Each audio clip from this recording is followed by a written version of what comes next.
Grabe guys, super init talaga ngayon.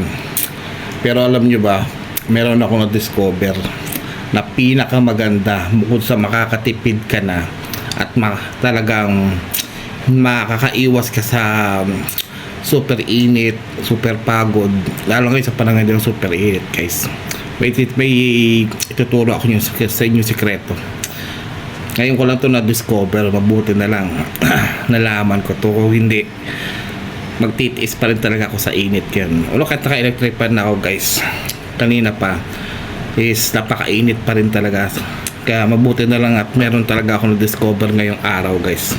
Sigurado tanggal ang init nyo. Once na dumikit siya sa balat nyo, hindi na mawawala yung kapreskuhan at kalambigan sa inyong katawan. Gusto nyo malaman kung ano? A few moments later. Di ba? Pag ito ang pinaypay nyo, kahit ito lang guys, sigurado mapapreskuhan ka na. Di ba? Kaya kanina nawala agad yung ano init ko sa katawan.